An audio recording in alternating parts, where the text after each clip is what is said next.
வணக்கம். புது புது அர்த்தங்கள் உங்களை அன்புடன் வரவேற்கிறது. இன்றைய புது புது அர்த்தங்கள் நிகழ்ச்சியில கலந்து கொண்டு தங்களுடைய கருத்துக்களை நம்மோடு பகிர்ந்து கொள்வதற்காக 2 விருந்தினர்கள் நமது அரங்கத்துக்கு வந்திருக்காங்க. பொருளாதார ஆலோசகர் ஆடிட்டர் பிரபாகர், மார்க்சிஸ்ட் கம்யூனிஸ்ட் கட்சியின் தென்சென்னை மாவட்ட செயலாளர் பாக்கியம்.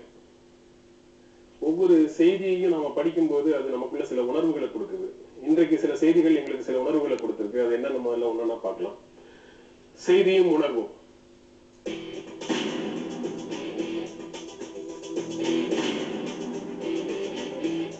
கூடங்குளம் உண்ணாவிரதம் வாபஸ், முதல்வரின் உறுதிமொழி ஏற்பு. திரு பாக்கியம், போராட்டம் மத்திய அரசுக்கு எதிரானது மட்டுமே அப்படின்னு சொல்லி போராட்ட குழுவினர் சொன்னதாக செய்தி சொல்லுது.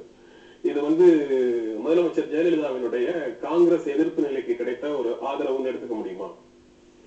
இல்ல அப்படி எடுத்துக்க முடியாது. போராட்ட மத்திய அரசுக்கு எதிரான சொல்றது கடைசியில செய்தி. அது உண்மையிலே அந்த போராட்ட உணர்வு என்பது அங்க இருக்கக்கூடிய அந்த ஃபுகுஷிமா விபத்துக்கு அப்புறம்